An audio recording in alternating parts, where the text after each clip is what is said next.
Have you ever felt fluttering or thumping in one of your ears? A sound that's not quite ringing in the ears, but seems to be happening at the same time?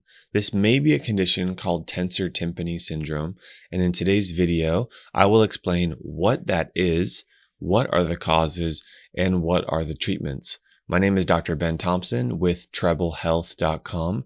If you're in need of help for tinnitus, hyperacusis, or tensor tympani, please come to TrebleHealth.com, where you can be connected with one of our leading experts who can work with you for medical devices and other treatments. We work nationwide and are available by going to our website. Thank you so much. If you're new to this YouTube channel, please like this video if you like this topic and subscribe to the channel. Now let's talk about Tensor Tympani Syndrome. First, what is the tensor tympani muscle? It is a muscle that connects behind the middle ear space, which connects the eustachian tube to the malleus. The malleus is one of the three smallest bones in our body. The ear contains the three smallest bones of the body, and the malleus is one of those bones that connects the eardrum eventually to the inner ear, the cochlea. When the tensor tympani muscle contracts, it can bring the eardrum in slightly. So imagine an actual drum, and there's this layer of skin on top. When the eardrum and the muscle contracts, then it's bringing the eardrum in tighter. So imagine a drum and the skin on top of it just being tighter. That can change how sound is perceived to the listener. It can also change some of the acoustic properties that are happening inside of your ear canal. The function of tensor tympani is not so well understood in humans. However, we know that it increases stiffness and tightness to the system, which does limit sound to a certain degree from entering your auditory pathway. There's another muscle in this area which connects to the stapes, which is that smallest bone that goes from the middle ear bones into the cochlea, the hearing organ. And that muscle is more closely linked to protecting the ear from loud sounds. So let's imagine that you're in a very loud environment. This muscle may automatically contract to try to save some of your hearing.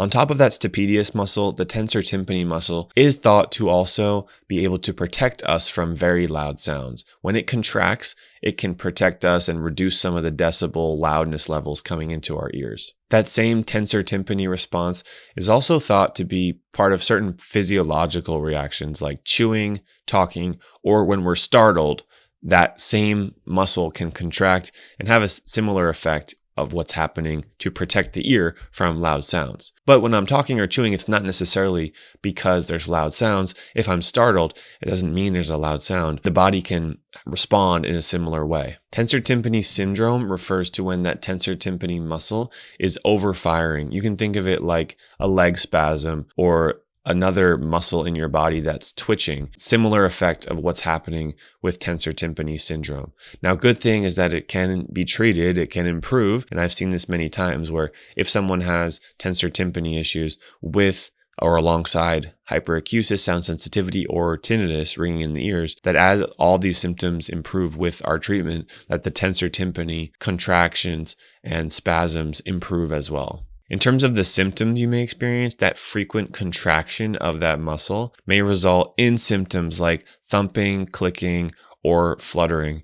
And that can be considered what's called objective tinnitus, meaning that if there was a microphone that was very close to your eardrum, a very small microphone in a small tube, we could potentially pick up the sound inside of your ear because there's a physical cause of that sound, and that can help us diagnose tensor tympani syndrome in certain cases. This is a short break from today's video to announce the Tinnitus Guide by Treble Health. Do you want to learn about the newest tinnitus treatments and management tips? Click the link in the description of this video to get your free copy of the Tinnitus Guide by Treble Health. Other symptoms of tensor tympani syndrome may include pain or burning around the ear, a sensation of fullness in the ear, dizziness, or headaches. The symptoms of tensor tympani syndrome may be more frequent, and this is definitely what I see, more present in patients who have tinnitus or hyperacusis. And that happens because for patients with those conditions, external sounds are more likely to trigger a negative response in their psychology or from their nervous system. And that negative response, that startle response, it can create this overprotection aspect, over emphasizing that contraction element of the tensor tympani. And because of that, when you have those types of conditions, your body is primed to be hypersensitive to sound. So it could trigger this protective mechanism just automatically. This isn't your choice. And if that gets out of balance and happens too often, then you could be dealing with tensor tympani syndrome. One study found that symptoms of tensor tympani syndrome were highly present in individuals with hyperacusis sound sensitivity. This is when you have sensitivity to sounds like water running, dishes clanking, certain people talking, driving in a car. Everyday sounds are just too loud. Doesn't necessarily spike your tinnitus, but is too loud and is causing irritation. Researchers are not clear whether the symptoms of tensor tympani syndrome seem to overlap hyperacusis or if there may be some causal relationship between the two conditions. Now let's talk about treatments available for tensor tympani syndrome. It's worth noting that although this condition can cause annoyance or distress, tensor tympani syndrome is not life-threatening. It's not a dangerous condition. It does not lead to something else if you do nothing or if you're not paying close attention to it. So that can make us feel better. It doesn't usually happen by itself. Usually it happens alongside other conditions like hyperacusis or tinnitus. Tinnitus related to tensor tympani syndrome, if you have both of those conditions at the same time, that can be managed similarly to other kinds of tinnitus that we have success with. And that's typically using sound therapy treatment devices on the ears, plus stress reduction, plus one-on-one coaching from an expert audiologist. Counseling and coping tools, including sound therapy, can be used to help provide relief from the tinnitus as well as the tensor tympani condition.